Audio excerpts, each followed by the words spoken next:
Hello po mga karayuma, kamusta po kayong lahat? Nandito naman po ako, si Nyolo po. Kaya magbibigay po tayo reaction dito ukol po kay Sir Erwin, Senator Erwin Tulfo.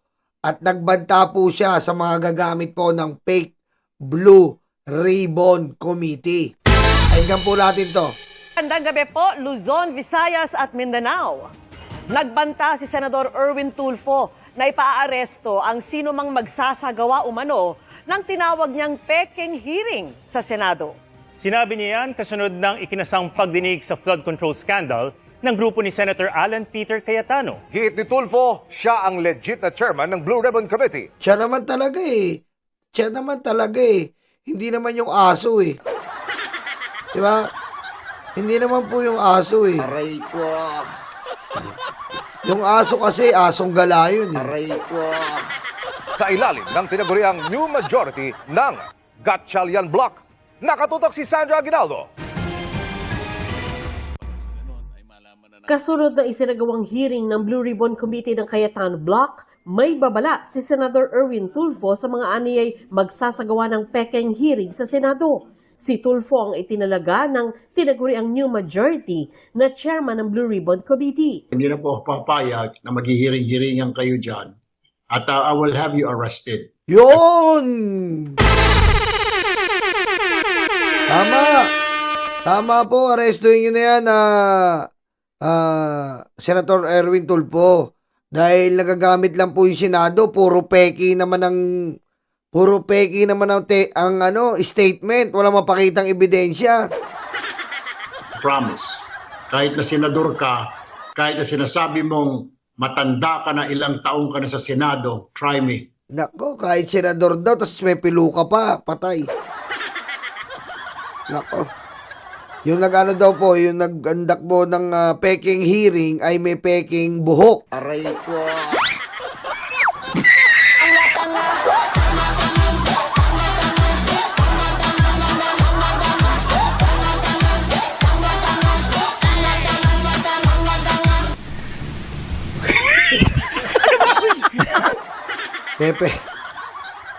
May peking buhok daw po.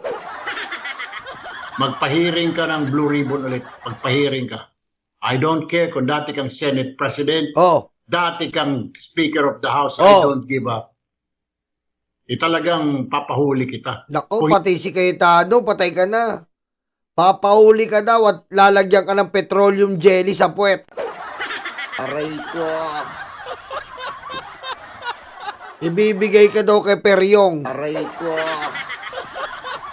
Hindi pa pahuli kung ayaw ng usa, bibit-biting kita, kwikwilyohan kita, palalayasin kita dyan sa floor na yan. Because I am the legitimate Blue Ribbon Chairman. Magsasampa rin si Tulfo ng kasong libel sa mga nagpakilalang dating sundalo na humarap sa hearing kahapon dahil di anya totoo ang sinabi nilang dinalhan siya ng maletang may pera. Kakasuhan din ng ilan sa kanila ng libel ni Senador Tito Soto dahil kasinungalingan din anya ang akusasyong dinalhan umano siya ng pera. Kabilang sa binutasan ni Soto ay ang aligasyong tinanggap ang pera ng kanyang executive assistant na aniyay 2015 pa pumanaw. Kadiri. Puro peki nga po eh. Puro peki ang statement. Ganyan po ba? Puro peki statement? Hindi po. Di ba naka-out tayo dyan tapos peki lang ang statement. Patay na yung Mark 2015 pa. Nakatiran pa ng maleta ang hindi po senador na Tito Soto. Wala pa po siya noon. Hindi pa siya senador. Ang galing gumawa ng mga pusang inanto. Aray ko. Lunes, magsasagawa ng hearing ang Blue Ribbon Committee ni Tulfo. Imbitado rin dito ang ilan sa mga dating Marines at iba pang inimbitahan ni Cayetano. We are inviting them. Pag hindi po sila sumunod, papaliwanagin po namin sila and then mag-i-issue po kami ng cite them for contempt. And entonces po, yung aming pong usa, yung aming pong mga pulis, pwede po namin i-order na hulihin po sila, dalhin sila dito sa Senado. Kung wala po silang valid reason. Hiningan namin ng reaksyon si Attorney Levy Baligod, ang abogado ng mga ex-Marines pero wala pa siyang tugon. Pero sabi ni Senador Rodante Marcoleta, hindi pa umanuhuli ang hearing na ikinasa ng Cayetano Block kahapon kaugnay ng flood control scandal. Marami po tayong kukunin. Binanggit po ninyong mga addresses na kung saan dinala yung mga pera. May patatawag po tayong mga tao para i-confirm po na talagang na-deliver yun yung mga sasakyan. Suspend the hearing until further notice. Subukan nyo lang, papadampot na kayo.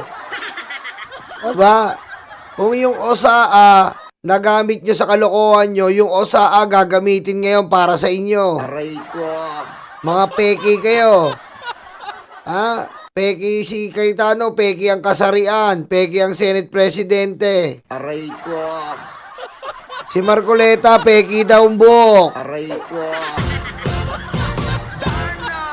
John, sinedyan na ang Kongreso hanggang July 26. Sa July 6 naman, inaasahan ang pagsisimula ng impeachment trial. Bago yan, napapag-usapan ngayon ang pagkakaroon ng special session ng Kongreso para matapos ang ilang priority measures, pati na rin ang nabinbing trabaho ng Commission on Appointments. Sa gitna ng marami pang trabaho ng Senado, wala pang nakikitang solusyon sa girian sa liderato nito. I'm willing to talk to anyone, including the 11, to find common ground. But ilalabang ko yung tama. Pati yung Senate presidency. Ha? We're not going to give up. Kung nais nilang i-question, dali nila sa korte. Oo, dali mo na sa Supreme Court, Cayetano, pusang ina ka. Dami mong daldal, leche ka. Aray ko. Aming mga law deans na naglabas na ng statement, no, sinusuportahan ang ating posisyon. Oh. Legitimacy has already been recognized by the Office of the President, by Yes. Malacanang, by the House of Representatives. Oh, sinuportahan po ng House tsaka ng Presidente kasi nga po, sila po ang magtutulungan sa pagpasa ng batas. Cayetano, sino suporta sa'yo? Mga troll farm mo. Mga DDS na mangmang. O edi doon ka maging Senate President, lumabas ka dyan, doon ka sa kalsada, leche ka. Aray ko. Usap-usapan naman ngayon ang tagpong ito kahapon ng diskusyong ito ni Senadora Loren Legarda at DILG Secretary John Vic Rimulya. Napalipat ko na isa sa kanil para presa na sila. Okay. Maayos. Tapos magboto ka. Eh, ligarin sila. Okay. Diba? Sounds better. Right? Nang tanungin namin si Rimulya, sinabi nitong nile-lecturean siya ni Legarda kaugnay sa interpretasyon ng majority sa Senado. Nung mga oras na yon, may media na malapit sa kanila na nakita naman ni Legarda. Sabi ni Rimulya, tumahimik na lang siya at tumango. Sinusubukan pa naming makuha ang panig ni Legarda. Dako, hirap na magtiwala sa'yo, crying lady. Mula kay Erap, umiiyak. Puro drama. Hindi na uso yung drama ngayon, Loren. Aray ko. Di ba? Hindi na uso yung drama ngayon. Tama yung anak mo, pinalaki mo sa drama, puro script. Kaya na lang po abangan po natin ang pag-aresto ni Senador Erwin Tulfo sa mga peking buhok, Aray ko. Sa mga peking Blue Ribbon Committee na magsasagawa na naman, ipapa-aresto na po ni Erwin Tulfo dahil tayo po naniniwala po na Senate President na po si Sherwin Gatchalian. Ayan po ang ating reaksyon. Pa-like na lang po and pa-subscribe na rin po. Huwag niyo po kalimutan mag-comment sa ilalim sa inyong mga suwestyon at mga reaksyon. Salamat po.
ka para lang kay Sara. Taong bayan hindi inisip.